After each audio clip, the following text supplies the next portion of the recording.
about the right-hand rule. Your index finger is... I will review it. I will review the right-hand rule tomorrow or Thursday. I'll do one of... In this right-hand rule, this is current. In this one, this is force. Okay. If you won $5, I get 2. Okay. All right. Shh. I didn't know if he's betting. Can we get the signs and appendixes? Now we get an appendix-related question on the test.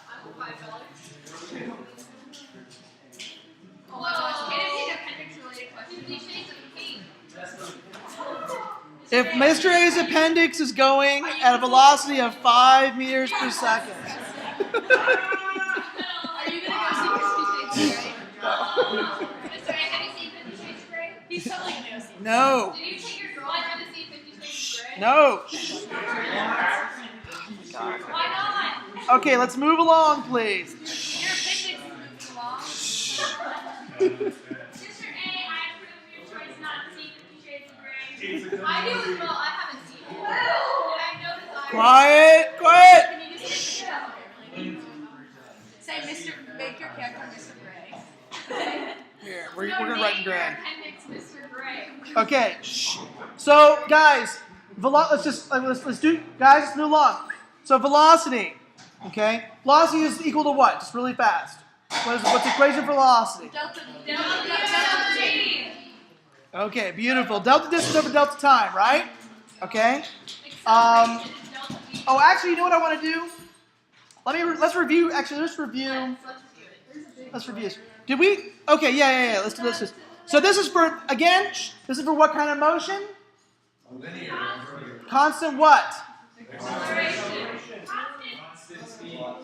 Constant velocity. Isn't that kind of self-explanatory? Yes, but I want to be very clear about it. Delta distance is equal for constant velocity. Delta distance is equal to what? 1 half. V times delta T. Thank you. Thank you, Thomas. Oh, no, you're right. Acceleration is equal to what? Delta V over G. And then acceleration. Force over. Constant acceleration is 1 But wait, hold on. Well, wait. So this is for what? Acceleration equals delta V over delta T for what kind of motion? Constant. Good. Constant acceleration, right? Okay. Then delta V is equal to what? Delta V? A times delta T, right? Because again, if I'm going to accelerate at a certain rate for a certain amount of time, I'm going to have a certain change in velocity, right?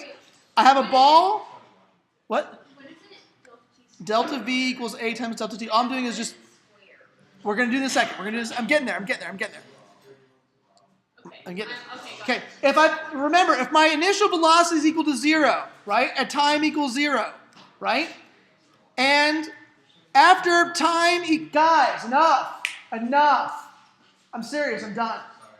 That's disrespectful. It's making me talk louder. No one can hear. It's disrespectful. And you're not paying attention. At time equals 1 second, let's assume that acceleration due to gravity, often referred to as G, is what's the acceleration due to gravity, everybody? 9.8 meters per second. Yeah, I was close. Meters per second. Where? Is that the full correct answer? No. What am I missing? Something. Okay, what kind of thing is acceleration? Basically, it's Force? no, it's not a force. It's a vector. And a vector has a direction. So what direction right now is going down? So what sign should it be? Negative. Okay? So it should be negative because gravity does not push you away, it pulls you down. Okay? After 1 second of time, Juliana, guys, for 1 second of time, what is my velocity equal to? Negative 9.81 what? Meters per second squared. No, meters per second. Let's be very clear about that. So, I do not. So, I do not. Oh, I'm going to get one, okay? So every second that happens, remember we're saying negative 9.81 meters per second of change of velocity every second that goes on. Okay? So after 2 seconds, what's my velocity going to be? Free fall. Okay, times 2 is just negative 19.8, whatever it is. Now, here's the thing. I can break out my delta V, can't I? Delta V is equal to what? What's basically delta V? What's it when it's what delta? Acceleration times time. Yes, but what is it? Delta V is a change of velocity. The change of velocity is basically. Final minus initial. Thank you. So the velocity final minus the velocity initial equals a times delta t. Okay, which means. Oops. Okay, which means that my final velocity is equal to my initial velocity plus my acceleration times my delta t. So it's the initial velocity plus my velocity from my acceleration. My velocity change from my acceleration. Does that make sense? So this means that, hey, I'm going to accelerate at v at time equals 0, my initial velocity was 0, then after 1 second, I'm negative 9.81. But what if at v equals 0, my initial velocity, at time equals 0, my v naught was equal to negative 5 meters per second. Then your V1 would be negative 5 plus. Right, it would be negative 5 plus a negative 9.81 meters per second. Do you guys see that? Everyone with me? You guys? Oh, yeah. You guys see that? Yeah. You guys with me? Where the negative 5 come from again? Huh? Where the negative 5 come from again? I just said, what if? Rather than just dropping the ball, what if I threw the ball down? Okay. Gave it initial velocity. Then it would make a loud noise in the Oh, stop. Yeah, because like, they must have effed up your brain when they did that. If you feel like we're Juliana, is that going to be okay? Because that's you, alright? Okay. Not like OJ. Shh. Okay. Because I remember we were sitting in OJ's class and he's like, wait for it. It's going to come on in 1 or 2 minutes. And we're all silent and you hear it, beep, beep, and we're like, It was better when you were dropping the bowling ball. Like, Yeah. Good. Okay. So, oh yeah, let's come back to this for a second. Okay, so I'm going to erase this portion right here. Oops. Shh. Okay. All right. So we've got that. Now the question is, now we're getting to that. Where'd Kaylee go? She left. She had to go get Tissue. She's talking to Sessa after school. So now, for constant acceleration, what is my change in distance equal to? This is your question. What's my constant for constant acceleration? What's my change in distance equal to? Change distance is equal to velocity divided by time. velocity final plus a times delta t. Change distance. Not. Change of distance. 1/2. Well, One half what? What? 1/2. Wouldn't it be 1/2 delta V delta. divided by T? Delta V divided by T. No. Wait, hold on. Just hold on. D find 1/2 delta t. Let's think about the graph. 1/2 delta t times delta v. Yes. 1/2 delta v times delta t. Yes. Wait, why? But then you can Because remember, if I have for constant velocity versus time is a constant velocity graph, right? Delta d is my area under the curve, right? Integrals. But for a constant acceleration, that area under the curve, which is v versus t, is still delta d. So it's 1/2 my change in velocity times delta d. But because my delta v is equal to a times delta t, I can substitute. So delta d is equal to 1/2 a times delta t squared. Oh, because okay, now I get it. Yeah, it's okay. It's good. All right, we got it? This is only for constant acceleration. Only for constant acceleration. So again, the reason, and again, I'm trying to drive home the point where these equations come from, because I don't want to just give you equations. If I just give you equations, you're gonna be like, okay, I'm just gonna figure out when to use this. I want you to understand it, because by doing that, you won't need to really think about it, and you won't have to guess. So if I'm going to now look, I have guys a change in distance due to constant velocity and a change in distance due to constant acceleration. Well, in that case, it means this, right? Let's say I had a velocity versus time graph, and let's say rather than starting from 0 velocity, I start from an initial velocity, right? So I have this space, this delta d, under here, and I have this delta d under here, right? So I can look at my total distance as my v times delta t, constant velocity, or that initial velocity, plus my 1/2 a times delta t squared. Right? And so because delta d is, BF minus right. or B initial. Yeah, you can do it too. We can do it in a second. But delta d is essentially what? What is delta d, guys? Change in distance is what minus what? Right, so it's delta distance final.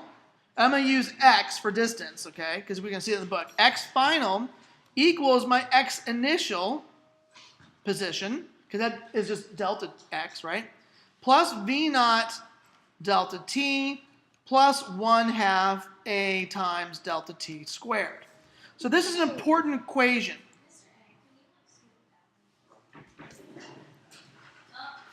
You should just like relocate that to over there. I'm gonna do it right now. I'm gonna do it right now. No, not that. You should relocate this thing to over there. Well, I can't because I have everything on. Okay. Oh, Well, I'm saying like as a future. I will do that. Improvement. Okay. So there this is. Now this equation is on page 27 of your book. You have a book. Okay. There are 3 or 4 equations that are really important. Okay. This one's number. This is one of them. Okay. The other equation, okay, is this equation right here. Okay, that's another equation that you have. Okay. You can go on page 27 and you'll see it there too. Okay, thank you. I'm recording it. It'll be on You're recording our class? I record my class every. Wow. Yeah, I told you I record You them. normally record the other. I record both of them. I just choose one in the end, depending on how much noise I get.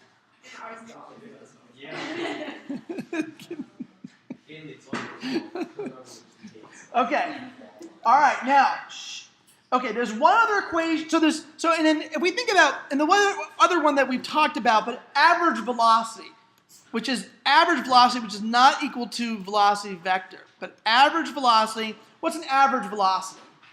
How do I figure out my average velocity? Velocity, V initial plus V final over the total time. Over 2. Over 2. Over 2, right? Just averaging them out, right? Okay. So I'm going to clear this out and move to the next page. Wait. Z initial plus V final divided by 2, right? It's average. Yes, sir. On the test, we're determining the equation for velocity and acceleration, distance, etc. Can we use integrals and derivatives? No, not right now. Not right now. I want you to do this. Okay? All right. Okay. If we know that our x final is equal to our x initial, okay, plus our, and we know that our delta distance for constant velocity is equal to our velocity. Our velocity times our delta t. It's really x initial plus my. Wait, isn't that 1/2? No, well, this is for constant velocity. I said for constant. Oh, okay. I'm going to derive another equation. So x final is equal to x initial plus because remember now we know delta d is equal to my velocity times delta t, right? So that means my x final equals my x initial. I'm going to come down to here. Okay, plus my v times delta t. Well, if I have varying velocities, it's really an average velocity. What does XF stand for? X final position distance. Final distance. Yeah, distance So is equal to x. So it's delta d minus. So this delta x. This is x. Oops, hold on. It's xf minus x initial equals v times delta t. Oh, done. Right, and then I'm moving that over. The line above the V means? Okay, average. Okay, so x final equals x initial. X initial plus my v initial plus v final over 2 times my delta t. Right? Okay. I also know that with constant acceleration, this is an odd this just gets us to a point. It's not a real intuitive equation, but I'm telling you how to get there because it's a useful equation. Okay, we know that for constant acceleration, that's our delta velocity. Okay, over our delta time, right? So that really means delta time is equal to our delta velocity over our acceleration, which really is equal to my v final minus my v initial over my acceleration. So I can actually plug this puppy into here. So now I'm going to say xf equals my x naught, my x final equals my x initial, plus v naught plus vf over 2 times vf minus v naught over a. Okay? And this will come out to xf equals x naught plus v final squared minus v initial squared over 2a. Okay? And I can solve that for vf and v squared, so I can actually come up with an equation. Vf squared equals v naught squared plus 2a x minus x initial, x final minus x initial. And this is another important equation. So what this means is that if I know my ending and my initial velocity, I know my acceleration rate and my distance, I can figure out that relationship without having to know time. So this is a way of getting rid of time in a constant acceleration scenario. So if I know my velocity and my acceleration constantly, I can know my distance without relating time. So the reason we have these equations is to give you guys the ability to solve some problems when you don't have certain things. But you have to know that this is for constant acceleration. Because if I had no... this is constant velocity here, but I'm saying we can plug this. This is for my average velocity. If I'm averaging my velocity, I'm changing velocity. Obviously, I'm having acceleration. But this is, if acceleration is 0, that goes away. I get vf and v naught. Okay. I ran through this. We'll talk a little more about it tomorrow. I just wanted to get through it before we